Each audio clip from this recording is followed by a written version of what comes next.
Welcome to Politics Done Right. I'm Egberto Willis, your host. Good morning, Houston. Good morning, Harris County. Good morning to the great state of Texas. Good morning to the United States of America. And of course, good morning to the world and to every area where our 100,000 watt, and I'm getting it right this time, our 100,000 watt transmitter gets to every corner of southeast, northeast East Texas, as well as parts of Louisiana and otherwise. And our internet spiders itself throughout the entire world, of which we have people all over. Anyway, folks, I hope you had a great day. The cold is over.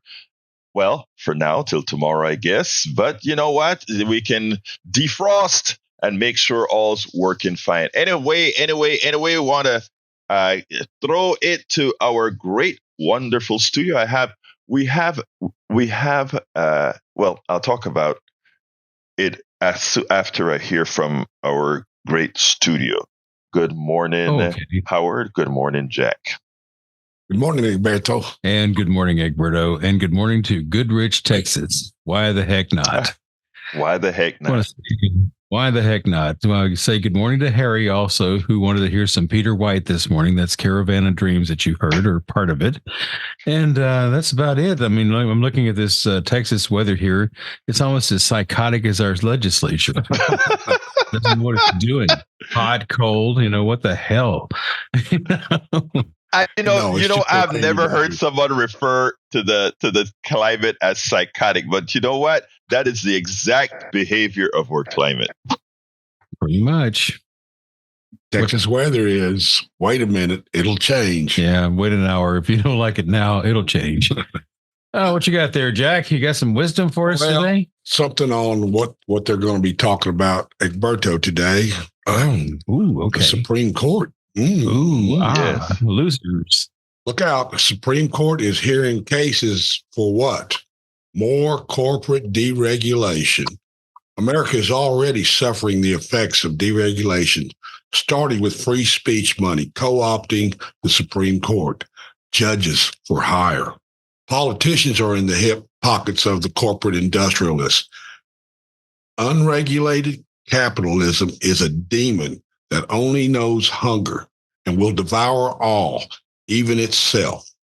Do you want to live in a world where the CEO makes decisions based on the bottom line about your life? I did live in that world. Not me. I lived in that world called iHeartMedia. And the CEO was a con man. The CEO is a con man. And he made decisions about my life. Oh, we don't need to reward that hard worker down there. We need more gallons of gasoline for my jet. Yeah, my jet. Yeah, well, I got an idea for his jet.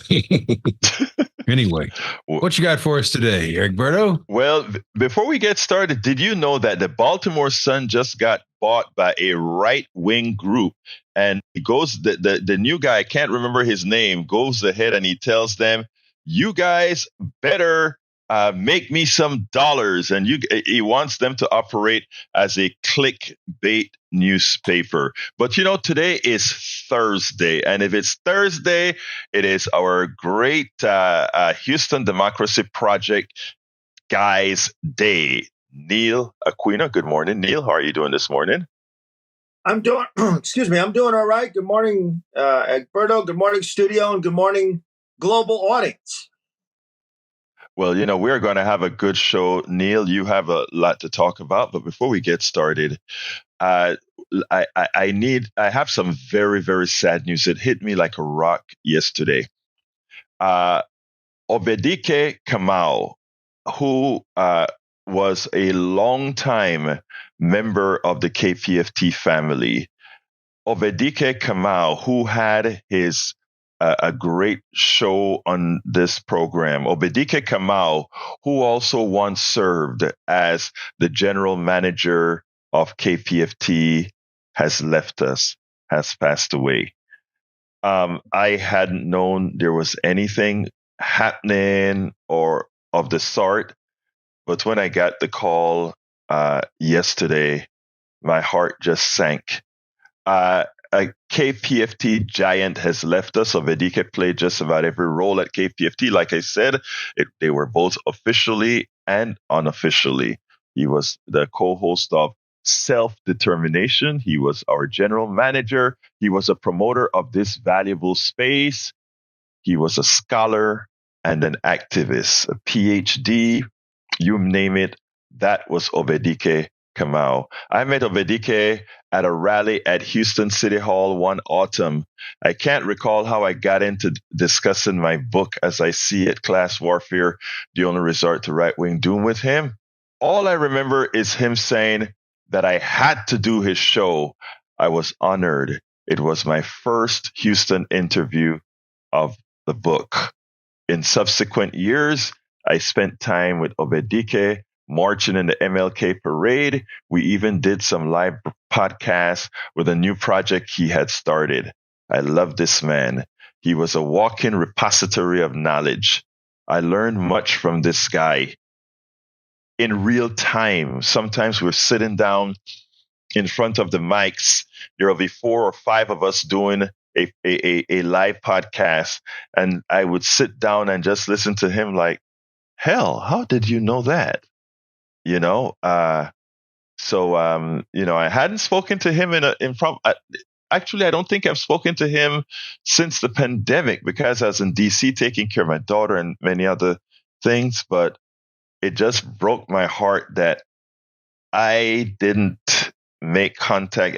The pandemic has really sort of messed with a whole lot of our relationships, especially if there are people that are sort of distant away in miles. But anyway, Obidike, rest in peace, brother. You will be missed here at KPFT, and sometime I hope we can do a program with other hosts out here who have interfaced with Obidike. But love you, brother. Rest in peace. Anyway, Neil, I needed to say that piece for my brother. Patrick Baron in the chat, welcome aboard. Neil, let's go ahead and talk about SD 15, which is Senate District 15. Again, you saw several candidates in an interview. What are your thoughts about our democracy as these people strive to become our next state senator? Right. So last night there was a debate for Senate District 15. This is the Senate district that Mayor Whitmire left to become mayor. And there's going to be a special election at some point. It's not yet been declared by the governor. He's setting a date for whenever he feels he can, cause most harm for the Democratic Party. And so there'll be this year an election to complete the term, and then there'll be an election for the full 4-year term. And there was a debate last night with 5 of the 6 candidates: State Representative Jarvis Johnson, Beto Cardenas, Kartik Sora, Todd Litton, and Molly Cook. Molly was the candidate who ran a strong race against Senator Whitmire in 2022, no longer last year. And there's also a woman, Michelle Bonton, who was not last night, and it was a journalist from the Houston Landing, which has been in the news itself for firing its editor and its investigative reporter in the last week or so. So the 5 candidates were there, and Kartik and Molly are probably the more progressive of the candidates. State Representative Johnson was probably the most conservative of the 5. He wasn't conservative, but the most moderate or establishment, which he spoke to himself. And Todd Litton, who ran against Dan Crenshaw in 2018, and Beto Cardenas, who's not been a familiar name, but worked for Kay Bailey Hutchinson 8, 9, 10 years ago, whenever it was, and says he's a very good Democrat. But they were all striking similar themes yesterday of opposing Dan Patrick, opposing Greg Abbott. I had gotten a poll, one of those push polls they term, online for Todd Litton. I'm almost certain it was for Todd Litton. I can't prove it 100%, but this was about 4 weeks ago, and you could tell that he was that the poll was strategizing. What should I say? what should I say? Should I be a little more aggressive? Should I not? So Todd Linton is a decent guy and a hardworking guy, but and only put up a issues page. Only started talking about his platform a week or two ago. He's been in the race for 5 or 6 weeks, so they were poll testing or consultant testing their race as well. What I found from the Houston Democracy Project, and you can go to HoustonDemocracyProject.com or Google it, Houston Democracy Project. And I wrote a daily blog on this yesterday evening, that they all spoke about increasing turnout and consistent year-round efforts to increase turnout in SD 15. And this is another gerrymandered, safe Democratic district with low turnout. Mayor Whitmire, just like Sheila Jackson Lee in her congressional district 18, was unable to excite or increase turnout. And one of the hardest things, I think, for people who work as volunteers in Democratic Party politics is that our candidate elected officials really don't care about turnout. They care about a safe seat, not having a primary challenger, and just getting in there. And so all of these candidates, all 5, spoke about working to increase turnout in the district as one of the issues. And it's super important. We have to defeat Ted Cruz. We have to hold the county. And we can't give up defeating Donald Trump in Texas. So they spoke about their issue positions. And again, Molly and Kartuk are the most progressive of the crew. But it was just interesting to hear them actually say all that. I hope we're seeing other candidates do that in other races this year. That is great, Neil. Thanks for that update. I think I think there are great candidates that are running there. Personally, I'm kind of partial to Molly because of how active she was in Austin and how she beat the pavement while she was running against Whitmire and made an acceptable performance. I know Todd Litton. Todd Litton is a nice guy. Todd Litton is also it is a blessing to be able to have choices like the people that you heard at the debate yesterday. So they would all make good candidates, or rather good senators for their district. Now, you wrote another blog that I want to touch on, and this one covers everybody in every corner of the United States that are activists or that are instigators or that are whatever word you want to use yourself, whatever you want to call yourself as being an active person in politics. And that is, you pointed out that on Twitter just happened to shut down a whole bunch of left-wing accounts just out of the blue. They reinstated some of them, but out of the blue, which left a lot of people who communicate via Twitter, given their message, out cold. So your suggestion is a very good suggestion to them. Talk about it. Right. And one of those was he was later reinstated, was a investigative reporter for the Texas Observer. So it was journalists, and it was also left-wing advocates. And I just said, we've got to make certain that we have our own ability to contact people, whether that be their email, it could be their phone number, it could be their street address. If there's people you value as an activist, people who are in an authoritarian situation, which every day becomes more conceivable. Donald Trump has talked about the Insurrection Act. He's talked about suspending civil liberties. And, one of the things I consistently hit on the Houston Democracy Project is that we have to be able and willing to imagine this as possible. I think that's one of the biggest hurdles. And so we need to be engaged in preparations.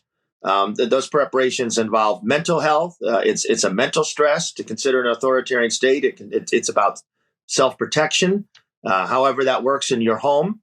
And it's about being able to contact folks who you'll engage in activism with, who you'll just want to rely on, talk to, seek solace from.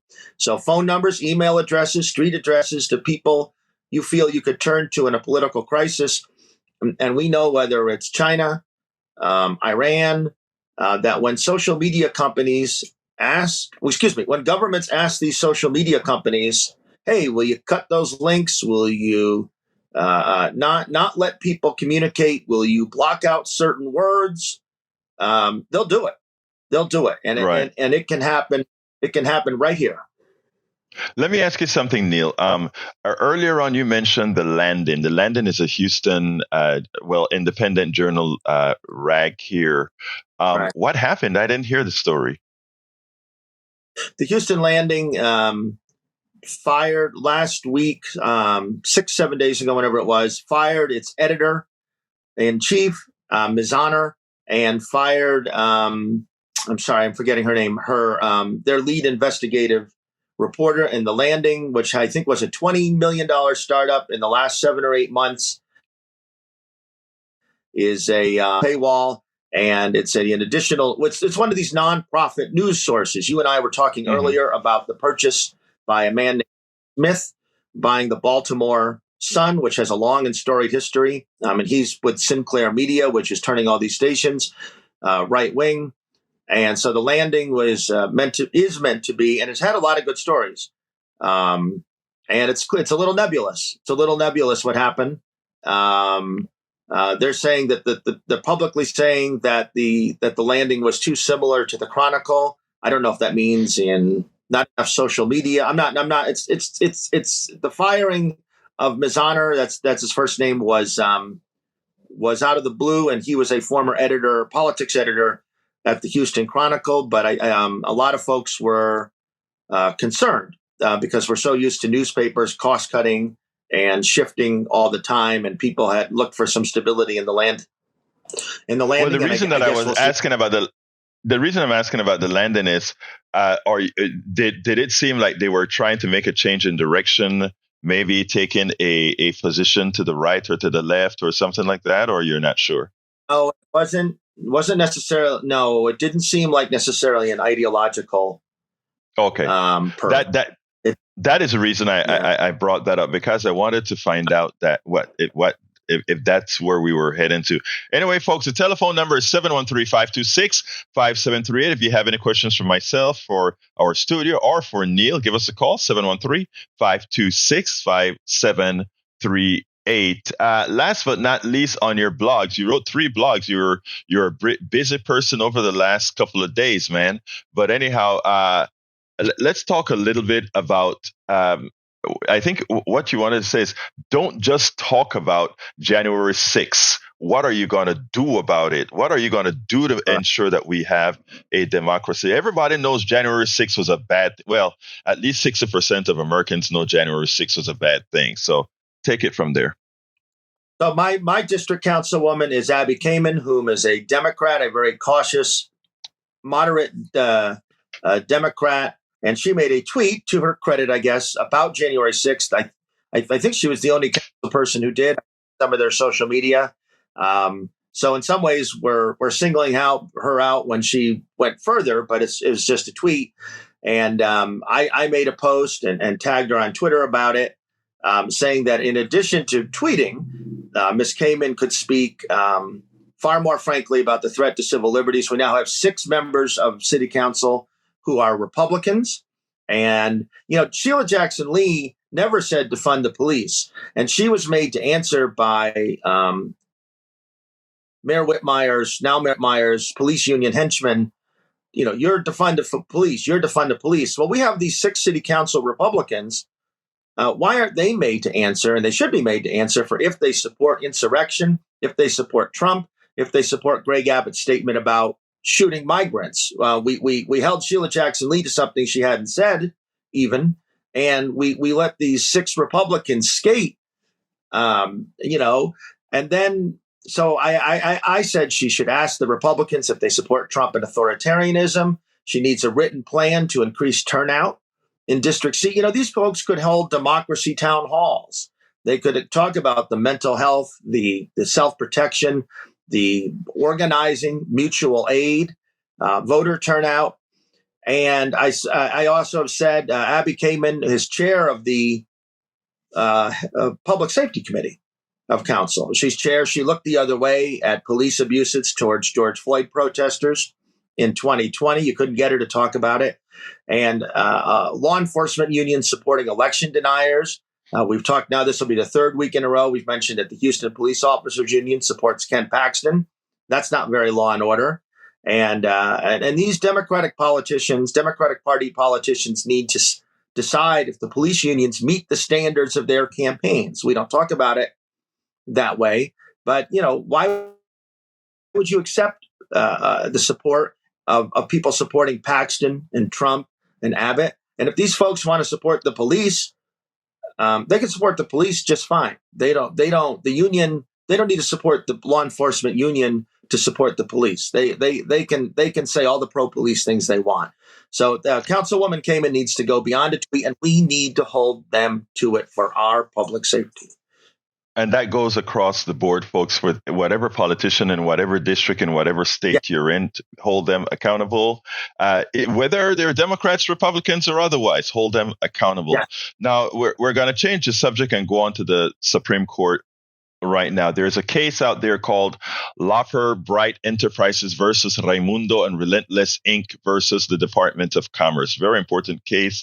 It's sort of a nebulous case, and a lot of people don't see how that will affect their personal lives. It will affect their personal lives. But I want, before I get into it, several years ago, before the pandemic, while KPFT was still at its location on oh, wow, I forgot the street now. Back, we're in Caroline now. I forgot the street we're on. Hey, what street were we on at KPFT? I'm getting old. What can I say? Love it. Anyhow, love it. Thank you. Love it. It wasn't love it. I did a piece on the Supreme Court on why it was so important for Republicans to control the court system.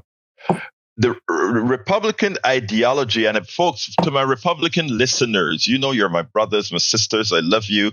I just think many times, sometimes we have to be concerned about who we consider our leaders. Okay. And I have a thing against Republican leaders, not based on personalities, but based on policy, based on what they do for people, not only for Democrats or independents, but what they do for you, my Republican brothers and sisters as well.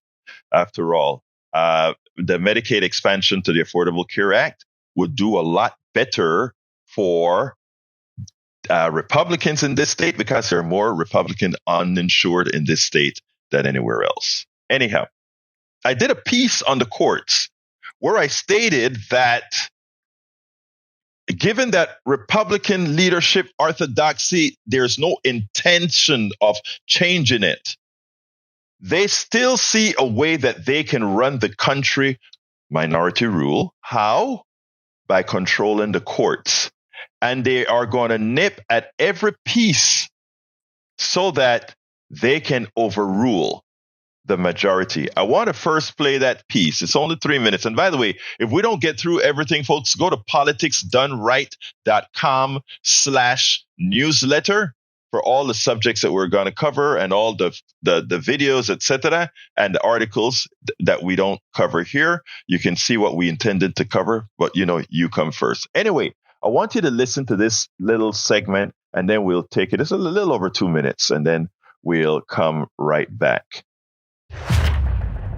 That piece that I played on the Constitution, when we talk about the merits of the Constitution, what I wanted to do with that argument about the Constitution and what Trump via McConnell is doing with the Supreme Court, with the district courts, with the circuit courts, is to explain something important to you. It's not enough for us to go out there and just say we want to win the presidency or we want to win this Congress seat or anything. We have to change the mold of the country, the psyche of the country, because there's so much that they know that most people don't. Like when McConnell is playing with the Supreme Court and playing with the district court and playing with the circuit court, a lot of people sit back and they don't think it has much impact on them. We are trying to establish a more perfect union. We are trying to establish a system that works for everybody, which means we no longer allow a plutocracy to take it all. But you know what? The American population is wising up, but they're already preparing for a wise population, and they're using the Constitution to prepare for that wise population. How so? Everybody who studied their government classes understand there's a judiciary, a legislative, and a executive. The legislative makes the laws, the executive executes the laws, and the judiciary interprets the law's constitutionality. Well, if we are going to win all these new elections and we are going to win the presidency, the only help the plutocracy could possibly have is the only undemocratic portion of the American system that was designed constitutionally, and that is the judiciary. The judiciary can take any piece of law that the legislative branch passes and the executive branch affirms and say a corporation who now owns all these judges can now say, well, that law is unconstitutional and it then cannot be implemented. We already have gerrymandering that has made the country a country that's not ruled by most. California has probably 40 million people or more, however million they have. And some one of the Dakotas have a few 100,000. And both of them get 2 senators. Wow, that's a lot of power for a little bit of people. And now the Supreme Court is preeminent. The Supreme Court is undeniably the most powerful branch of the government, and a lot of people don't tell you that. They always talk about, oh, we have the checks and balances. There ain't no check against the Supreme Court unless we're going to then implement the difficult thing that's called impeachment. But constitutionally, you can only impeach judges with either 3/5 or 3/4. I don't remember the number, which means you have to have a hell of a supermajority in Congress to do what you have to do. So, folks, the way they intend to destroy the Roman intelligent middle class is to do the constitutionally undemocratic thing, and that is to use the courts. And that is to use the courts. And I hope you got that. And this is a clear example of what's going to be done. So I'm going to take the call from Alan, and then we're going to continue with the Supreme Court and what's going on with Loper Raimundo versus Department of Commerce. Come on in, Alan. Well, hi, Alberto. Good morning to everyone. Good morning, sir. Yeah, I'm just wondering. I have to ask this question about this story about how Nikki Haley checked on her voter registration form that she was white. Yes. It perplexes me as to why she thinks. I mean, why would she do that? Okay, well, let me just say this first of all. Okay, I don't know how often you listen to my show, but I don't believe in race. Right? Race is a stupid thing. Apparently she does. I'm going to answer that. I want to kind of give a little bit more context. When Colin Powell went to South Africa, I think it was Colin Powell to South Africa during the apartheid times, right? There was no definition of how you treated a Black person going to an apartheid state where Black people can't be in hotels, etc. So legally speaking, they called him they call him an approved. They call him I forgot what was the exact term. An honorary white person. That's what they called Black people when they go to South Africa to and use the services that are denied their Black residents. Let's come to the United States as well. There are several instances in the United States where people, some people pretty damn dark, were classified as white, including Egyptians and others, right? And that was to delineate who they were. And Nikki Haley took a lot of flack for putting down that she was white on her paperwork, but I believe based on her age, she's not a spring chicken, so when she was born, there were still a few little things and whatever. I think if they had a choice of Black and white, like some forms have, Black, white, she probably would have chosen the white. So I don't look. I think she's a disturbed person from not knowing who she is, but I don't think it's all that. It is all that macabre that she chose white when she filled out the paperwork. Sanchez, right here in town, fills it out as white as well. So just thought I might. There's a whole history. Go ahead, Neil. There's the whole history of that. What census designation you were allowed to make, and Latino immigrants coming from Cuba.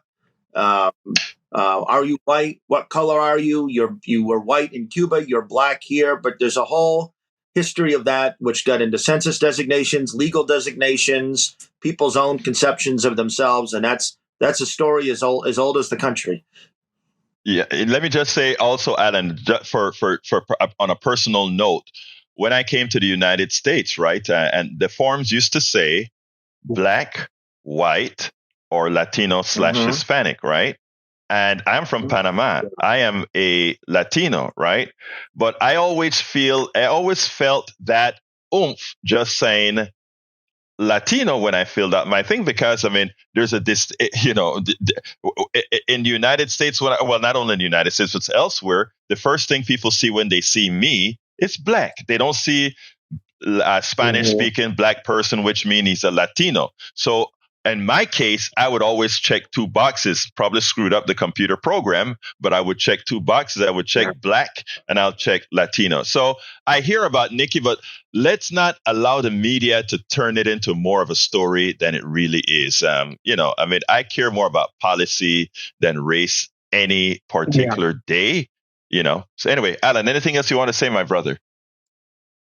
Well, I'm just saying, I mean, this kind of gets into, I mean, I don't want to go too much off into this, but it kind of gets into what you were saying about how, California with 40 million people as opposed to some other state with a few 100,000 people. And yet they both get the same amount of senators. And a lot of that was just to preserve the system of slavery. Now, people are going to say, what are you talking about? And it's a long, drawn out thing, but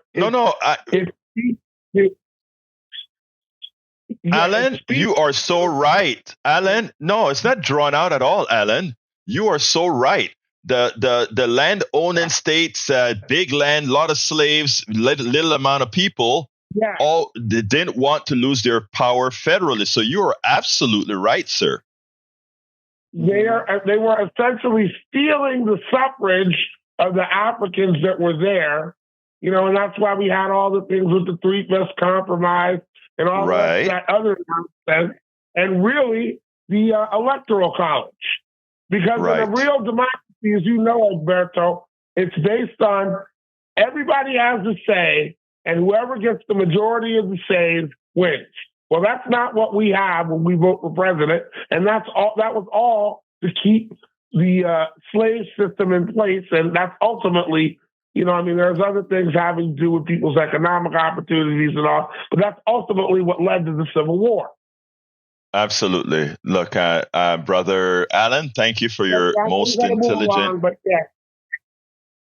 Thank you for your most intelligent commentary, my dear brother. I appreciate you. Folks, the telephone number is 713. Have a good one, Alan.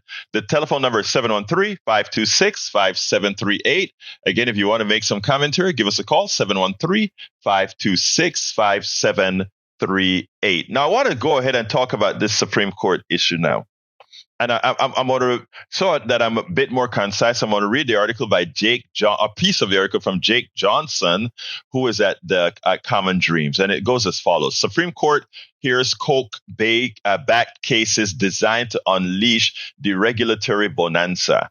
Everything from the climate to consumer safety could be worse off thanks to this potential decision and the corporate lobbyists who brought us to this point.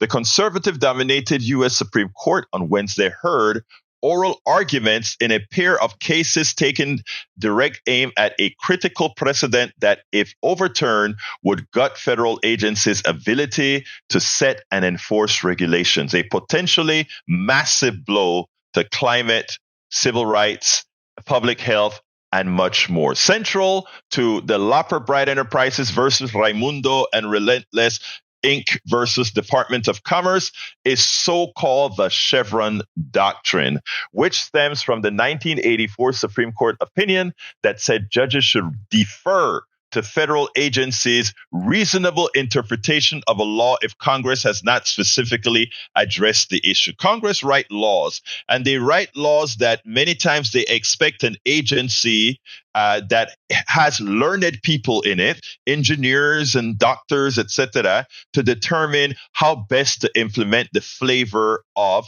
the law. Well, oil companies don't like that because when sometimes the flavor of the law isn't quite specific when it comes to the environment. You can't leave dioxins in the ground. You can't. They don't want that. They want the Congress to have written, you can't drop dioxin into the ground because, and not give broad latitude. What that means is it's next to impossible to create good regulations to protect you and me, because they want Congress to specifically say the thing, while it's normal to have agencies based on the flavor of what Congress wants to create these regulations. Unfortunately, it's called the Chevron doctrine, which was used since the 1980s to determine whether agencies have the power to create these particular rules. I'm going to pause here because I gave you the flavor of what the Supreme Court thing is and jump to Gonzalo. Gonzalo, come on into the discussion. How are you doing this morning, sir? Yeah, I want to just talk about the item you brought about races. So I used to teach Spanish for native speakers, and that was a good controversy whenever I asked them the question, are you Hispanic or Latino?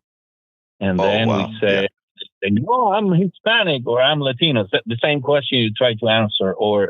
And I think in the form, there is a misinterpretation about the difference between ethnic group and the country we were colonized. Because if we say, which are the Latino countries in South and Central America, and we say, except the English-speaking countries, the rest are Latinos. Latinos, right.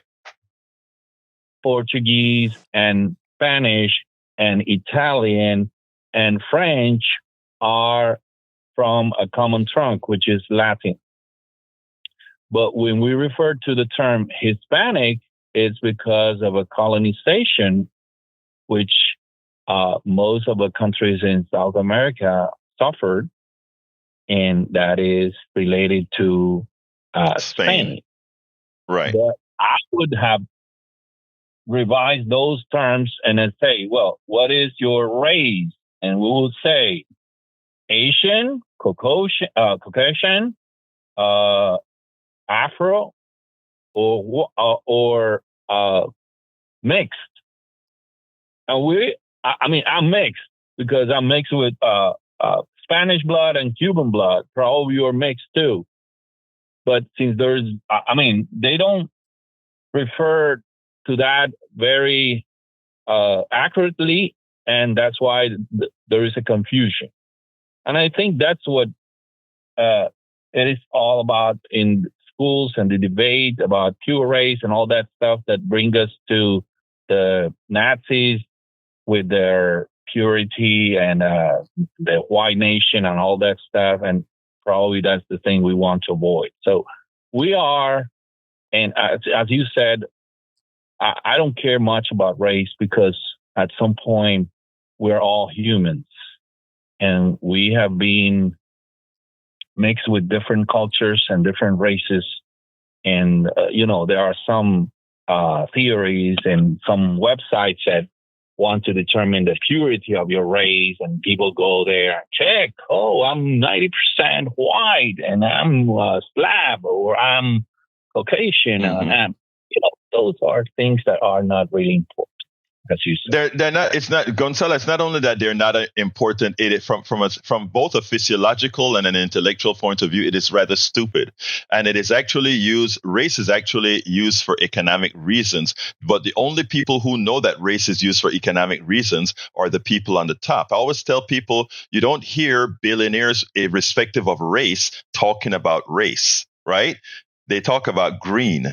They don't talk about race because race is a tool that is used to control us all. The fact of the matter is, we were all to do the DNA test, we would all be shocked. And if you know your anthropology and more, you know that given that we had a common origin, everybody that isn't pure black, and I don't think there's a pure black anymore, is just a mutation based on location and how they migrated. So it is the whole thing is so stupid that was used by a lot of, mostly again, the capitalist structure to actually gradate people so that there is a pecking order that keeps them in power. If there's a pecking order, if a white guy who is a poor white guy can say, at least I'm not black. If a poor whatever, if you have this gradation between people, then you can have folks on the top that sits down and manage things. One of these days, I'm going to do an entire racial show on how stupid race is and how the people on the top, from the white billionaires to the black billionaires, that is what we should call a group, right? Because they suffer from the same disease, which is to really pilfer us all. Anyway, Gonzalo, I have some more calls. Give me a quick 5 seconds before I let you go.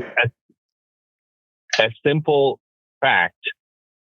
If you go to Walmart toys, you will see some toys that are portrayed as black marked down just because. Yeah. Want to. Oh yeah.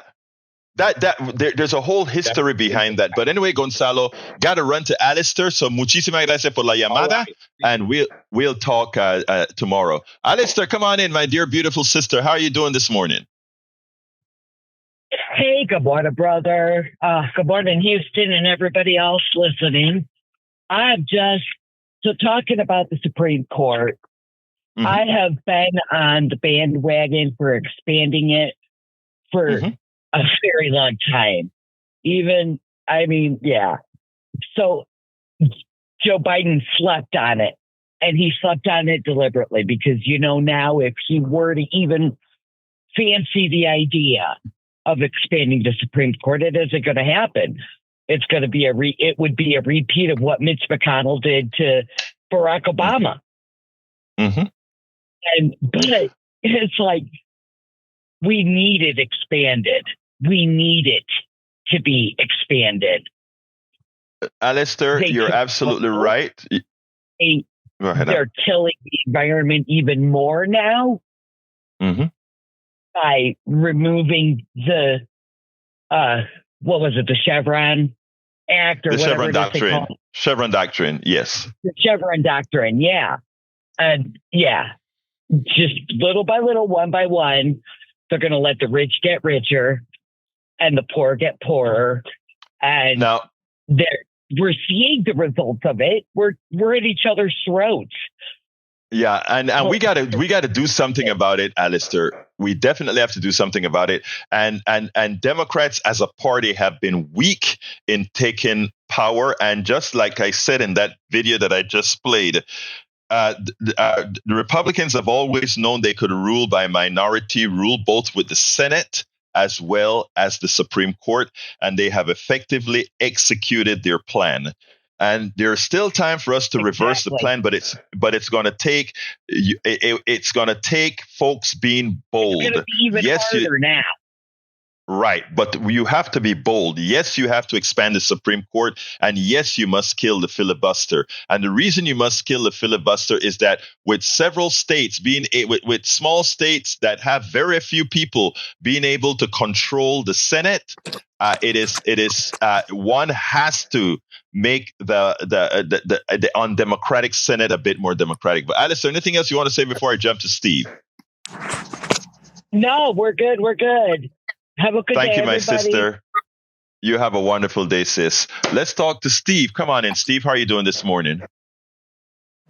Hey, good morning, Brother Egberto and Brother Neil. I love Thursdays when you have Neil on because I get to hear, a little bit closer to the ground on political Yes, you do. That's why I love Neil, too. So anyway, thanks. I had a kind of a question. So it seems like voting over the last decade or so has been a little bit tougher. Tougher for some to get to the polls, tougher to know what's true as far as the information. It's kind of like driving in Houston on icy roads. Sometimes you just got to be a little bit more careful, or you're going to going to spin out. My question to Neil is, or both of you, like, how do we handle the information to where we can get better politicians locally and more towards, in the state government and more towards nationally? Because right now on the state government, on the Democratic side, I guess we're about 8% down. We have a lot of work to do if we want to get somebody more progressive in there. So it's kind of open-ended question. If you can help me, Neil. Well, let me talk. Let me just hit very briefly my common theme, my consistent theme here locally is pressing our Houston City Council to do better. We have 11 Democrats on Houston City Council, and they do not hear from people. I really urge people to go to the City Houston website, find out who your council member is, and don't leave out the 6 Republicans. Often I focus on just Democrats, in part because I've just given up on the Republicans, and that's probably not always the right attitude. I would just really encourage folks to press your local elected officials. They skate. Our council members are elected in 17, 18% turnout, and then they're 4 years, and they do not hear from us. And I would really encourage that. And I just want to hit my theme consistently of when you see your countywide Democrats primary, early voting begins February 20th. The primary day is March 5th. Go to the forums and ask them. Go to the forums and ask them your policy question. Ask them what they're going to do for turnout. And the Houston Democracy Project theme is citizen involvement. So I would tell them really how to get to your website, because you give a lot of advice at your website. So let them get to your website. Call it out, please. HoustonDemocracyProject.com, NeilAquino.com, HoustonDemocracyProject.com, Houston Democracy Project. You can Google it. There's a daily blog. There's a front page. And I put in there, here's how you can interact. Here's what you can ask. And it's frequently the same, very consistent stuff. Just ask them, engage with them, press them, and confront them with the fact that there's an authoritarian prospect right in front of us. And what are you doing? Because they will only do business as usual until they think that it bothers them. Because many of these elected officials, our Democrats, are just looking for a safe harbor in an authoritarian outcome. They are not preparing constituents. They are not telling us to vote. They are in safe gerrymandered districts. And this is advice old as the hills, but you got to contact them and talk to them. And they're right there. Let me jump in, Neil, to our brother Steve here. It's all about engaging, and the mere fact that you call and ask that, Steve, and also make the statements that you've made is what we need everybody to do. You ask several questions. You ask about how do you discern what's truth or not? How do you discern what to do or not? Let me tell you, brother, those are the questions. So I'm going to start right now and say, remember, keep politics done right on your dial, because we try to touch the truth. We remember also, if there's anything that's bugging you that you can't get that you don't feel you're getting a truthful answer politically, you can always drop a line at kpft@politicsdoneright.com. We don't only give you answers, but we give you corroborating information so that you know we're not just pulling stuff out of you know what. So I think the fact that you're calling in here is probative. So thank you very much, Steve. I got to go to the other caller. Anything else real quick? 10 seconds. Yeah, quick closer. Thank you. On the rate question, I like the way the animals do it. They don't eyes as much, it's more noses and ears, but they don't judge anybody on the color of their fur. So a lot of times, thank you, brother. You're a good man. You're a good man. Thank you, brother. Let's go to Karen. Come on in. Thank you. Come on in, Karen. Yes, sir. Good morning. Good morning, sir. Yes, I want to touch on the ethnicity thing. Now, me being a black man, if I'm mixed with white, I'm considered black, right? Yes. In America, yeah. Right. Same thing is true for Barack Obama, right? Yes.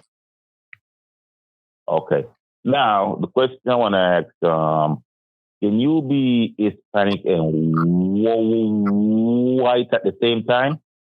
Well, a lot of Hispanic. If you're in Argentina, if you are in Chile, they have a large population of German Hispanics, and well, that doesn't sound right, but in effect, they would officially be called Latinos. But yeah, and in Panama, the ruling class in Panama, the Tagaropoulos, these different guys, they are white people, but they are considered Latinos. Okay, so Latinos and Hispanic is not a race. It's just about whether you speak Spanish or not, or whether your train comes from Spain or not.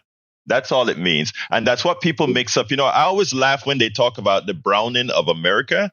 The browning of America is a lot slower than one would believe, because second generation Latinos that are white that come over here from Argentina and Chile, which are more white than, let's say, Panama and Honduras and these other places, they actually become white in their second generation.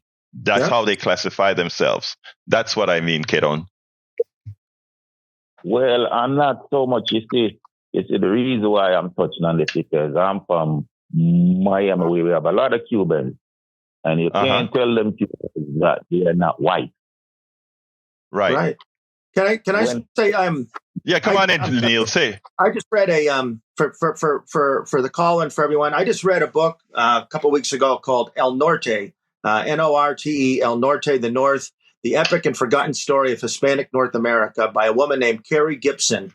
And the theme we're talking here is so consistent a theme. Who's white? Who's black? Who's Creole? Who's mixed? Who can you marry? Who can own property? Who can vote?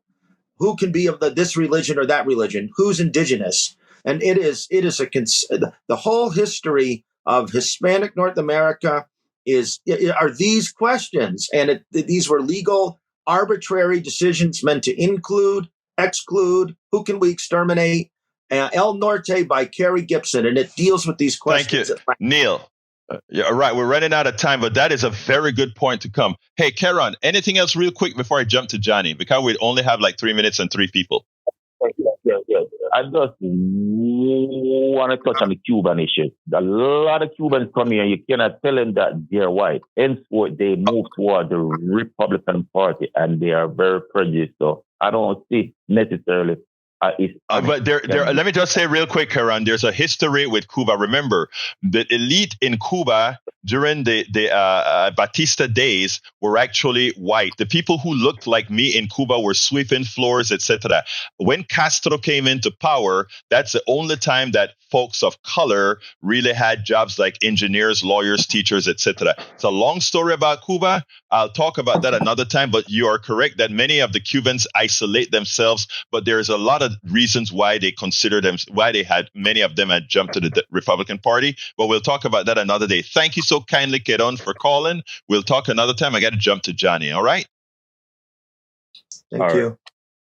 Okay, let's go, Johnny. Come on in real quick, brother. I don't have a lot of time. I know. Speaking of the purposeful confusion and division of people based on their supposed race and the ethnicities and stuff, you will recall that during Bill Clinton's administration, when we had a census in 2000, remember that? Mm-hmm. All the controversy around that? Yes. As a census worker, we were ordered to, when we showed up at a household that hadn't been enumerated yet, that when we talked to the members of the household, that we would allow them to indicate to us whatever race they wanted to be. So even if they looked obviously black or Latino, if you want to say, or brown, they could say that they were white, and I had to report that as white on the record. Right. So the confusion and to disservice people of color in this country, where decision makers with money like to segregate people for the purpose of hiring and firing and real estate redlining, it doesn't help at all. Absolutely. So, Johnny, as usual, you always have a prescient statement. Thank you very much, Mr. Mayor of Politics Done Right, who I haven't heard from in 3 days. Oh, no, I did hear from you about the pipes yesterday. I'm sorry. I did hear from you about the pipes. Anyway, let's go to Manuel. Come on in, Manuel. Hey, good morning, hermano. ¿Cómo estás? Luchando con la vida como siempre, hermano. Habla conmigo, por favor. Sí. Hey, listen, all of you are right. Your points are great. I love the show. I love what everybody presented today. But let me say this to you, and this may sound a little crazy to you and your audience, but let me, you know who I really admire? Bush and Dick Cheney.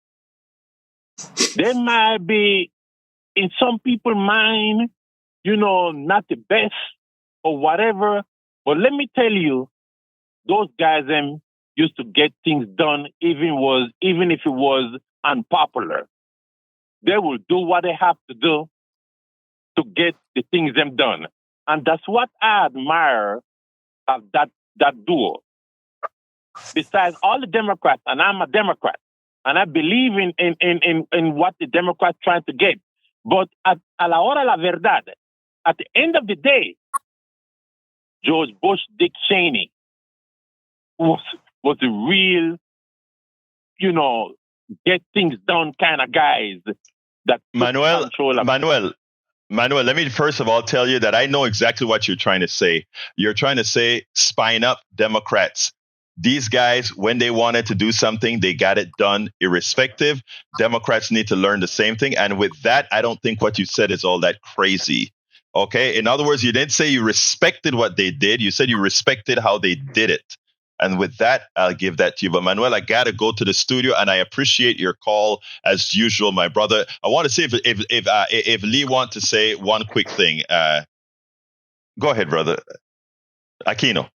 Oh, Houston Democracy Project. Check it out, please. I'm very kind. Thank you for all the kind calls to studio and Egberto for the privilege of being on. And don't forget your local politicians. Call them up, demand more. And there's an authoritarian crisis ahead of us. Ask them to act. That is Neil Aquino from HoustonDemocracyProject.com. HoustonDemocracyProject.com. Neil, it's always an honor to have you on because you're always saying the no, and you're out there beating the pavement. Let's throw this right back to those wonderful geniuses in the studio. Well, I think I've learned a new term today called spine up. I've never heard of it before. Okay, well, yes, spine up. Spine up. Well, I'm going to spine out of here because you're out of time and Jack has a little bit of wisdom here. Yes, we are all hybrids. We are all hybrids. Last I checked, I was human. I didn't know that. All right. That's enough of that. Yeah. Hey, it is so true. I mean, I tell you, everybody needs to go ahead and do their DNA test to see all the parts that they're from. It'll be shocking. Anyway, folks, callers, love you guys. Listeners, love you guys. Please continue to listen. Tell people about the show. Tell them about KPFT 90.1 FM Houston. Love you all. Love you, studio. My name is go to politicsdoneright.com/newsletter for what we have not covered. Politicsdoneright.com/newsletter. My name is Egberto Willies. This is Politics Done Right, and you guys know how I end this baby. I am what? Out. We spend a lot of time deconstructing the news, trying to parse it into a form that everybody can understand. We try to find those little nitpicks where it flies above the fray, etc. If you really like these videos that we do, I want to ask a big favor. Please go ahead. Number 1, subscribe to our channel. And number 2, please join if you can. Thank you so kindly for watching. Keep watching. Please remember to share. We must populate the entire internet with our progressive message, a message that we know is what most Americans say that they want. So help us, please join.